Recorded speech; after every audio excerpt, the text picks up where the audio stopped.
بھی کوئی نہیں ہے، لیکن جب باری آئی نام خدا اور نام مصطفیٰ لینے کی تو ہمارے ہاتھ نہ ہو سکے، تو یہ ہاتھ اٹھانے کا مقصد یہ ہوتا ہے کہ قیامت والے دن یہ ہاتھ بھی گواہی دیں گے کہ اللہ کی بارگاہ میں کہ یہ ہاتھ اٹھا کے اے اللہ تیرا بھی اور تیرے محبوب کا ذکر کرتے رہے، اور پھر ہم پھر انہیں ہاتھ اٹھا کے اور مستانہ وار اپنے محبوب کا ذکر کریں۔ اما عائشہ صدیقہ، اب ٹائم بہت ہی کم ہے، اما عائشہ صدیقہ کو اللہ کے محبوب نے ایک دفعہ دعا دی، دعا کیا دی کہ اے عائشہ تیری خیر ہو۔ اب حضرت اما عائشہ صدیقہ بہت ہی زیادہ خوش ہوئی، بہت ہی زیادہ خوش ہوئی۔ اللہ کے محبوب نے پوچھا کہ اے عائشہ آج اتنی خوش کیوں ہے؟ حضرت عائشہ رضی اللہ تعالیٰ عنہ آپ نے عرض کیا یا رسول اللہ صلی اللہ علیہ وسلم میں اس لیے خوش ہوں کہ آپ نے مجھے دعا دی ہے کہ عائشہ تیری خیر ہو۔ اب اللہ کے محبوب میں کہ عائشہ اس سے اگلی بات میں تمہیں نہ بتاؤں؟ انہوں نے کہا اللہ بتائیے اگلی بات کیا ہے؟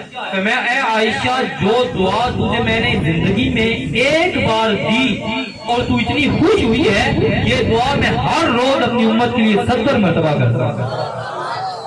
اور حضرت امام حسن پاک رضی اللہ تعالیٰ عنہ آپ فرماتے ہیں کہ اللہ کے محبوب یعنی میرے نانا سب سے زیادہ اپنی زندگی میں اگر روئے ہیں تو وہ اپنی امت کے لیے روئے ہیں، ہم غریبوں کے لیے روئے ہیں، ہماری فکر کرتے رہے کہ یا اللہ میری امت گناہگار ہے، طرح طرح کے گناہ کرتی ہے، ہر قسم کا گناہ کرتی ہے، تو سب سے زیادہ اللہ کے محبوب امام حسن فرماتے ہیں کہ اپنی امت کے لیے روئے۔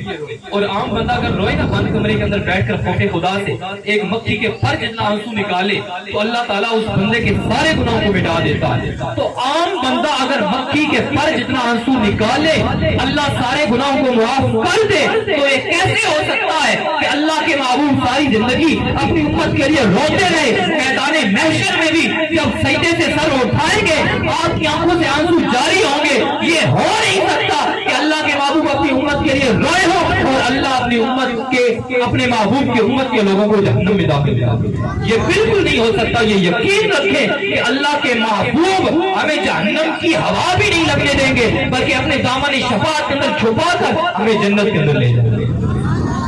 جب یار اللہ کے محبوب ساری زندگی ہمیں یاد کرتے رہے، حضرت آمنہ فرماتی ہیں جب دنیا کے اندر آئے تو پھر بھی لب پہ تھا امتی امتی، جب قبر انور کے اندر اتارا گیا مولا علی فرماتے ہیں لب مبارک ہل رہے تھے، جنبش میں تھے، میں نے کان جب قریب کیے تو پھر بھی امتی امتی کی صدا آ رہی۔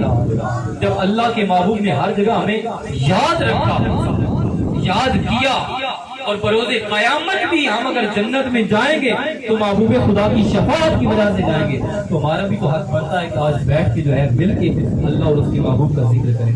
میں نعرہ لگواتا ہوں، اگر آپ کو میری باتوں کی سمجھ آئی ہے تو یقیناً آپ ہاتھوں کو اٹھائیں گے نعرے تکبیر۔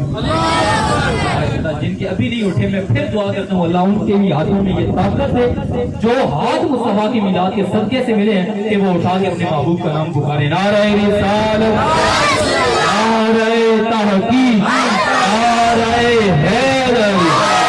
پتہ چلا ہے نا وہ شاکان رسول بیٹھ کے اللہ اور اس کے رسول کا ذکر کر رہے ہیں۔ اب ٹائم مختصر ہے، میں اگلے مہمان کی طرف بڑھتا ہوں۔ بلبل مدینہ محترم جناب حافظ محمد ثاقب چشتی صاحب آپ تشریف لاتے ہیں اور بارگاہ رسالت میں عقیدتوں کا خراج پیش کرتے ہیں۔ نعرہ رسالت۔